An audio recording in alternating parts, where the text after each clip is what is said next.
നിങ്ങൾ കിട്ടുന്റെ കയ്യിൽ നെക്ലേസ് കൊടുത്തത് എനിക്കറിയാം.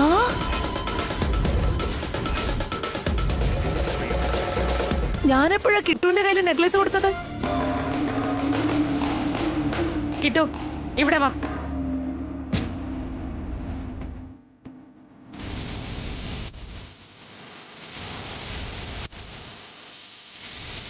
നിനക്ക് നെക്ലേസ് തന്നത് സുമന്തിരി മുത്തശ്ശിയാണെന്ന് പറഞ്ഞില്ലേ? അതെ മാമി, ബാഗിൽ നിന്ന് എടുത്ത് എനിക്ക് തന്നു.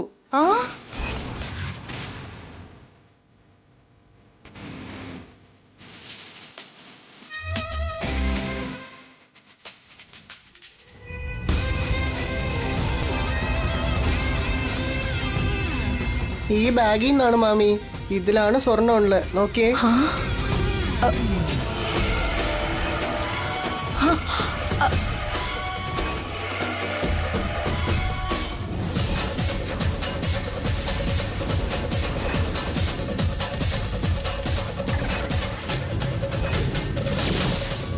എന്താ ഇളമ ഇത്? നിങ്ങൾ മോഷ്ടിച്ച ആഭരണമല്ലേ ഇത്? ഈ ആഭരണമൊക്കെ എങ്ങനെ എന്റെ ബാഗിൽ വന്നെന്ന് എനിക്ക് അറിയില്ല. ഇപ്പോഴും നിങ്ങൾ കള്ളം പറയാനോ ഇളയമേ? ഇത്രയും തരം താഴ്ന്ന പണി നിങ്ങൾ ചെയ്യുമെന്ന് ഞാൻ കരുതിയില്ല. നിങ്ങൾ ചെയ്ത തെറ്റിന് നിങ്ങൾ അടിച്ചാ പോരാ, കൊന്നാലും കുഴപ്പമില്ല.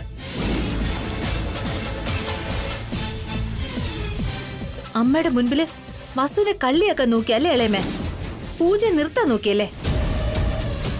അതിഥികളുടെ മുൻപില് ഞങ്ങൾ അപമാനിക്കാൻ ശ്രമിച്ചു അല്ലേ?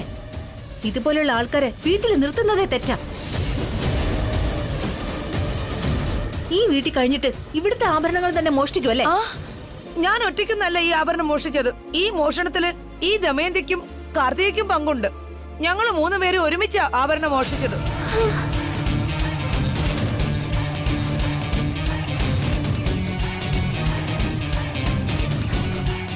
കുഞ്ഞമ്മേ, നിങ്ങളിത് എന്തുവാ പറയുന്നേ?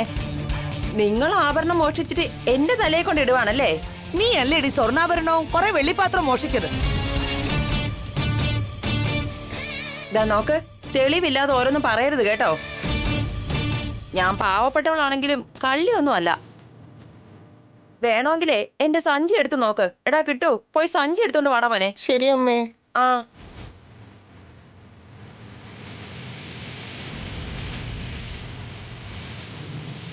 ബസ് ചേച്ചി നോക്കിയേ, ഭാവന ചേച്ചി നിങ്ങൾ നോക്ക്.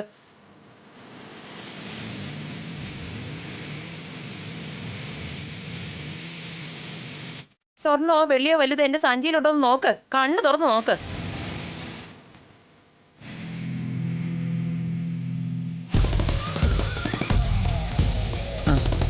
എടി മഹാഭാബി, ഇതുപോലൊക്കെ നടക്കുമെന്ന് അറിഞ്ഞിരുന്നെങ്കിൽ നീ അടിച്ചു മാറ്റിയാൻ കൂടി ഞാൻ അടിച്ചു മാറ്റില്ലായിരുന്നു. നെക്ലേസ് കൊടുത്തുവിട്ട് എന്റെ കൊച്ചിനെ ചീത്തയാക്കിയെന്ന് പോരാഞ്ഞ് എന്നെ കള്ളിയും ആക്കിയിരിക്കുവാ ഈ കുഞ്ഞമ്മ. ഞാൻ ഈ നെക്ലസ് വേണ്ടെന്ന് പറഞ്ഞതാ അമ്മേ. എന്നാൽ ഈ മുത്തശ്ശിയാ വാങ്ങിച്ചോന്ന് നിർബന്ധിച്ച് പറഞ്ഞ് നെക്ലേസ് എന്റെ കയ്യിൽ തന്നത്.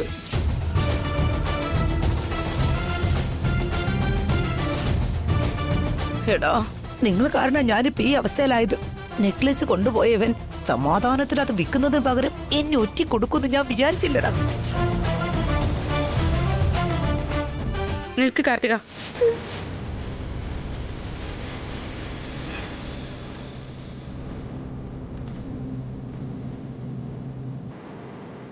ബാക്കിയുള്ള ആഭരണം എവിടെ? എനിക്കറിയില്ല. ആന്റി വെറുതെ എന്നെ കുറ്റക്കാരിയാക്കുക. ഞാൻ വെറുതെ പറഞ്ഞതൊന്നല്ല. കാർത്തികയുടെ റൂമിൽ തന്നെ ഉണ്ട്. കിട്ടു, പോയി എടുത്തോണ്ട് വാടാ.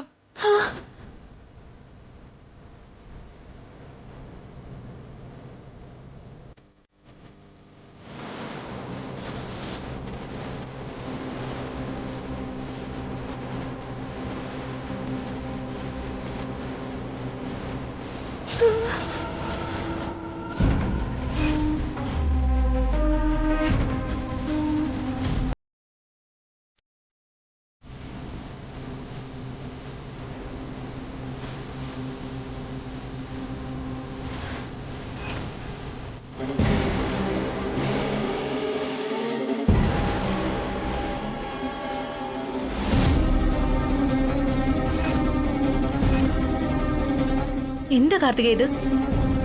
ഇളയമ്മയോടൊപ്പം കൂടി നീ മോഷ്ടിക്കാൻ തുടങ്ങിയല്ലേ? നിങ്ങൾ രണ്ടുപേരും പൂജയെ പറ്റിയും ആഭരണത്തെ പറ്റിയും വീണ്ടും വീണ്ടും പറയുമ്പോഴേ എനിക്ക് സംശയം തോന്നിയിരുന്നു. എന്തിനെങ്ങനെ ചെയ്തത്? എനിക്ക് സ്വർണത്തോടുള്ള ആഗ്രഹം കൊണ്ട് ചെയ്തു പോയതാ. അല്ല, നിങ്ങളോടുള്ള പക കാരണം ചെയ്തതാ.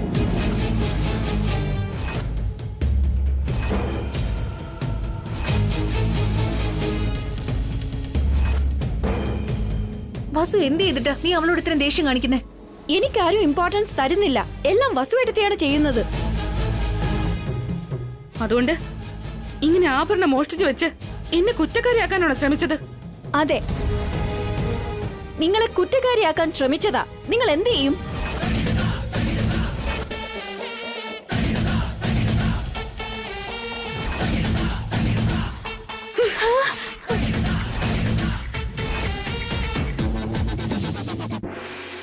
പ്രഗ്നന്റ് ആയ എന്നെ നിങ്ങൾ തല്ലിയല്ലേ? നിന്നെ ആരാ തല്ലിയത്? തല്ലിയതുപോലെ സ്വപ്നം കണ്ടതാണോ നീ?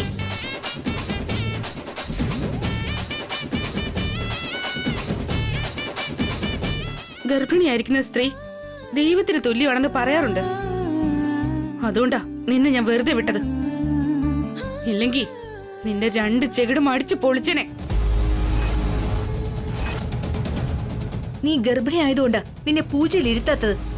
അതിന് പകരം വീട്ടാൻ വേണ്ടി നീ മോഷ്ടിക്കും അല്ലേ കാർത്തിക? ഇനി ഇത് ആവർത്തിച്ചാലുണ്ടല്ലോ, പിന്നെ ഞാൻ സംസാരിക്കുക മാത്രമല്ല, ഒരു ദയവും എന്നിൽ നിന്ന് പ്രതീക്ഷിക്കണ്ട. സൂക്ഷിച്ചോ. ദാ നോക്ക്, നിങ്ങൾക്ക് തമ്മിൽ പ്രശ്നം ഉണ്ടെങ്കിൽ അത് നിങ്ങൾ തീർത്തോണം. ഇതിന്റെ ഇടയിലേക്ക് എന്റെ മോനെ കൊണ്ടുവരാൻ നോക്കണ്ട.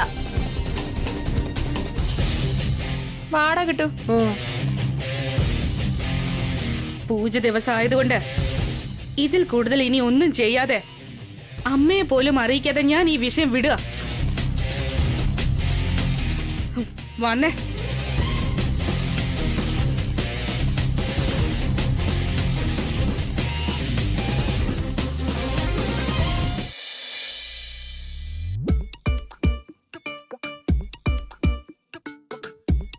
മാഡം നമസ്കാരം. മാഡം നമസ്കാരം പൂജാരി. പൂജയ്ക്കെല്ലാം റെഡിയാണല്ലോ അല്ലേ? എല്ലാം എപ്പോഴേ റെഡിയായി. നിങ്ങൾ വന്നാലുടനെ പൂജ തുടങ്ങാൻ വേണ്ടി കാത്തിരിക്കായിരുന്നു. വസു, പോയി ആഭരണങ്ങൾ കൊണ്ടുവാ. ശരി അമ്മേ.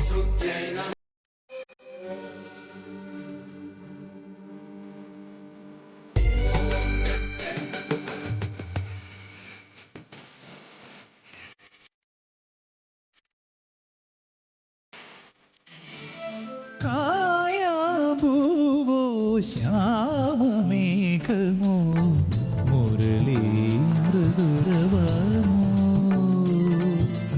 കായാഭൂവോ ശ്യാമമേഘമോ മുരളീ.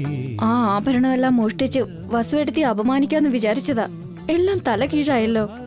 രാസനിലാവോ രാധാമാ. ആ ആഭരണങ്ങളെല്ലാം എനിക്ക് കിട്ടേണ്ടതാ. അവസാന കരണത്തടി മാത്രം ബാക്കി. നല്ല സമയത്താ സുമംഗലി കുഞ്ഞമ്മ ഞാൻ എടുത്തു വെച്ചിരുന്ന ആഭരണങ്ങളെല്ലാം എടുത്തോണ്ട് പോയത്. അല്ലെങ്കിലേ കുഞ്ഞമ്മയുടെ കവളി വീണ അടി എന്റെ കവളി വീണേനെ. വിചാരിക്കാതെ എന്റെ പണം പോയല്ലോ. ഇനി എന്തെങ്കിലും ഒരു പ്ലാൻ ഇട്ട് പണം അടിച്ചെടുക്കണം. മാഡം പൂജയ്ക്ക് ആരായിരിക്കാൻ പോകുന്നേ? വേറെ ആരാ പൂജാരി? കാർത്തിക അവളുടെ ഭർത്താവും ഇരിക്കട്ടെ. അതെ, കാർത്തിക പൂജ ചെയ്താലേ അഖിലിന് എഴുന്നേറ്റ് നടക്കാൻ കഴിയൂ. അവരെ തന്നെ ഇരുത്തി പൂജ ചെയ്യുന്നേ.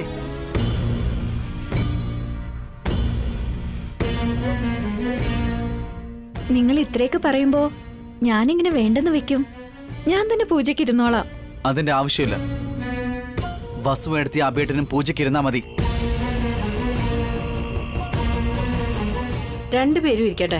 നിങ്ങൾക്ക് നല്ലതല്ലേ നടക്കൂ. ഈ വീട്ടിൽ എല്ലാവർക്കും നല്ലത് ചെയ്യുന്നത് അബിയും വസുവും മാത്രമാണ്. അതുകൊണ്ട് പൂജയിൽ അവരിയ്ക്കുന്നത് നല്ലത്. എന്താ ഇവര് രണ്ടുപേരും ഇരുന്നാ എന്തെങ്കിലും നാശം ഉണ്ടാവോ? അമിയും വസു ഈ വീടിന്റെ രണ്ട് തൂണുകൾ പോലെയാ. ഈ വീടിന് വേണ്ടി എന്ത് ചെയ്താലും അത് അവര് തന്നെ ചെയ്യണം.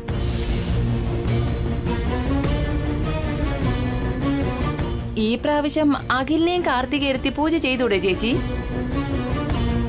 അതല്ലേ വേണ്ടെന്ന് പറഞ്ഞ ചേച്ചി. എന്തുകൊണ്ട് വേണ്ട? നമ്മൾ എന്താ ഇരുന്നാല്? എല്ലാ തവണയും അവര് തന്നെ പൂജ ചെയ്യണമെന്നാണോ? നമ്മളും ഈ ഫാമിലിയിലെ മെമ്പേഴ്സ് തന്നെയല്ലേ. നമുക്കൊരു അവസരം വേണ്ടേ? ഈ വീട്ടിലെ കാർത്തികയ്ക്ക് അകലിനും ഒരു വിലയില്ലാന്ന് തോന്നുന്നു.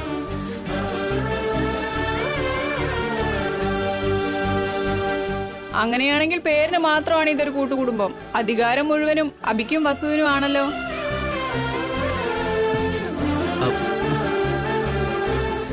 ഏയ് അതൊന്നും അങ്ങനെയല്ല. ഈ വീട്ടിൽ എല്ലാവരും തുല്യര് തന്നെയാണ്. അത് നീ മാത്രം പറഞ്ഞാ പോരടാ, അഭിയും വസുവും പറയണം. എന്താ വല്യമ്മേ നിങ്ങളൊന്നും മിണ്ടാതെ നിൽക്കുന്നേ? ഈ വീട്ടിലെ കുടുംബനാഥ നിങ്ങളല്ലേ, നിങ്ങളുടെ തീരുമാനം പറയ്. പൂജയിൽ ആരിരുന്നാലും എനിക്ക് എതിർപ്പില്ല. എന്റെ 3 മക്കളും മരുമക്കളും എനിക്ക് ഒരുപോലെയാ. ആ അതിലെനിക്ക് എതിർപ്പുണ്ടമ്മേ. കാർത്തിക പൂജയ്ക്ക് ഇരിക്കാൻ പാടില്ല.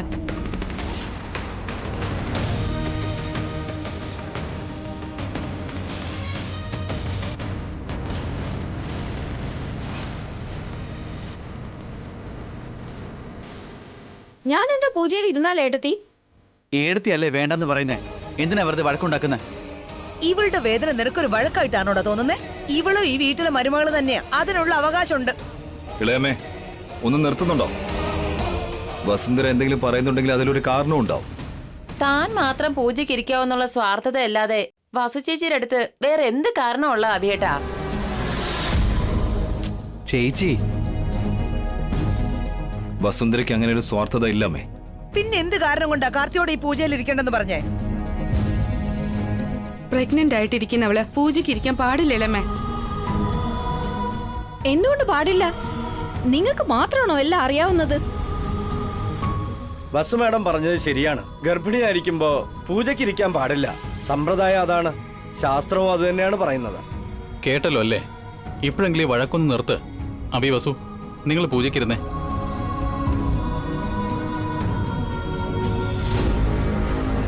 എന്താ ജയന്തി മേഡം, നിങ്ങളൊന്നും പറയുന്നില്ലല്ലോ? മുതിർന്ന നിങ്ങൾ തന്നെ എന്തെങ്കിലും അഭിപ്രായം പറയണം. പൂജാരി പറഞ്ഞല്ലോ, അതുപോലെ നടക്കട്ടെ.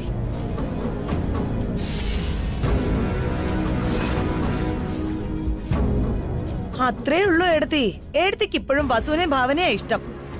കാർത്തികയെ ഏടത്തിക്ക് ഇഷ്ടമേ അല്ല.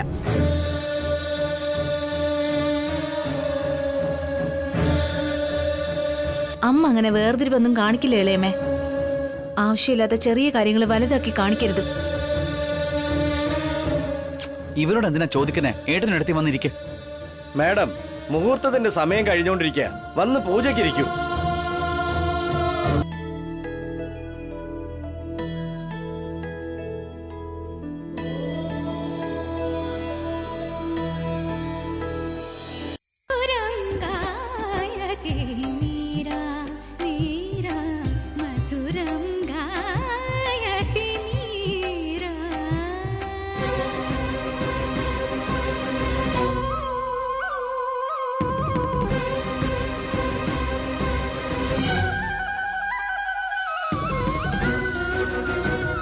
ഈ വീട്ടിൽ ആരെന്ത് ബഹളം വച്ചാലും അവസാനം വസു ചേച്ചിയുടെ അഭിയേട്ടന്റെ തീരുമാനമേ നടക്കൂ. എന്നെ മാറ്റി നിർത്തി അവരെ കൊണ്ട് പൂജ ചെയ്യിക്കുകയാണല്ലേ? ഭഗവാൻ എന്തെങ്കിലും സംഭവിച്ച് പൂജ തടസ്സപ്പെടണേ. പൂജയിൽ ആരിരുന്നാലും എനിക്കെന്താ?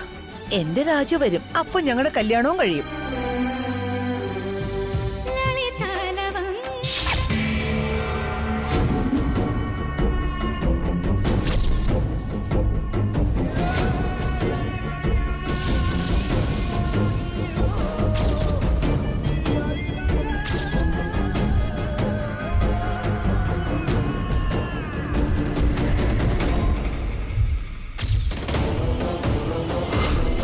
മാഡത്തിന് നേരെ നടന്ന ഓരോ വധശ്രമത്തിനും കാരണം ഈ ചന്ദ്രശേഖറാണ്. ഈ വൃത്തികെട്ടവനെ വിലങ്ങ് വെച്ച് വലിച്ചുകൊണ്ട് പോകണം.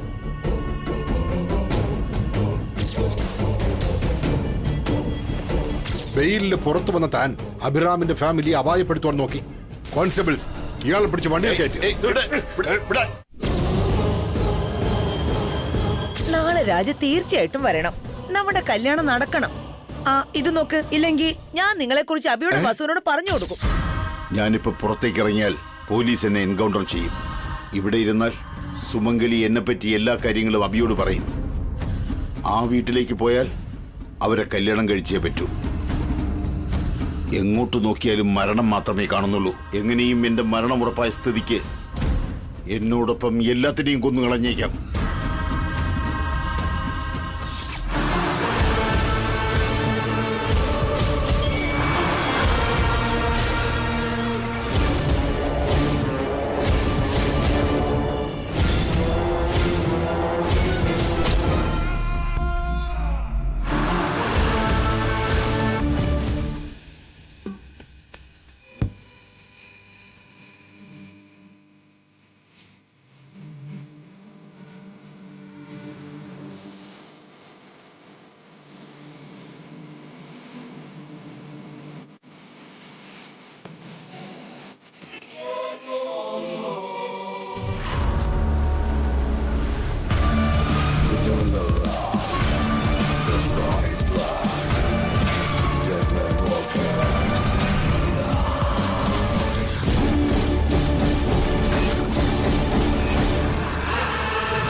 പൂജ കഴിഞ്ഞ ഉടനെ അവിടെയുള്ള ആഭരണത്തിൽ ഏതെങ്കിലും ഒന്ന് പൊക്കണം.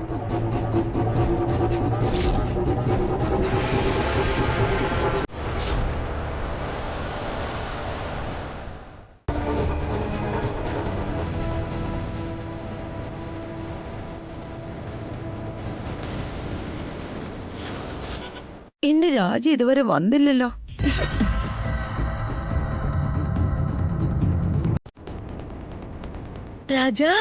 രാജ എത്തിയോ?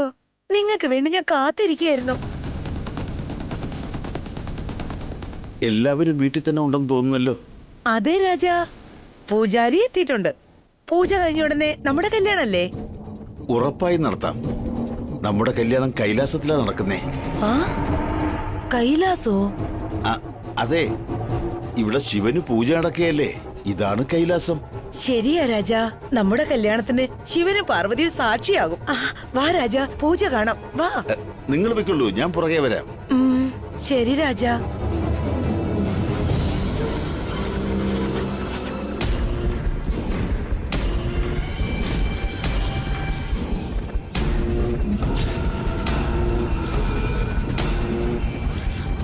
എടാ അബി, എടീ ബസു, ഇന്ന് നിങ്ങളും നിങ്ങളുടെ കുടുംബവും ഞാനും ചേർന്ന് കൈലാസത്തിലേക്ക് പോവാൻ പോവുകയാ.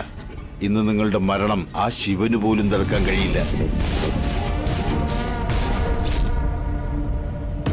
ഈ റിമോട്ടിലെ ബട്ടൺ അമർത്തിയാൽ എല്ലാവരും പീസ് ആവും.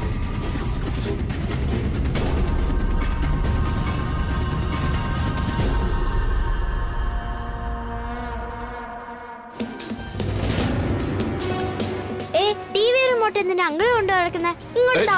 വാനു, നമുക്ക് പോയി ടി വി കാണാം.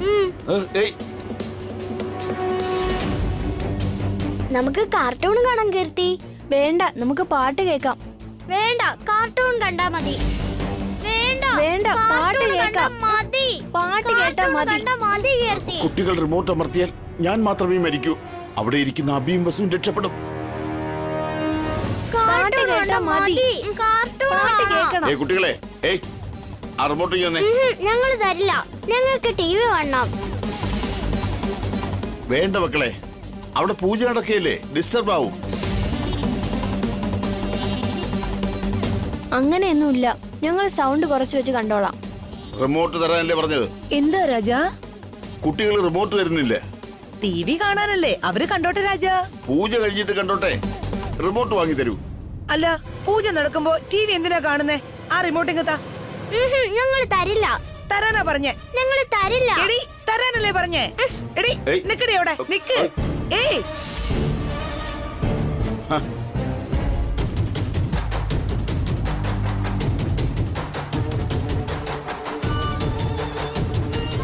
രാജ, ആ റിമോട്ട് ഇങ്ങ് തന്നെ. വീണ്ടും കുട്ടികൾ ടി വി ഓൺ ചെയ്തേക്കും. നിങ്ങൾ വെക്കുള്ളൂ, ഞാൻ വരാം. കുറുമ്പൻ.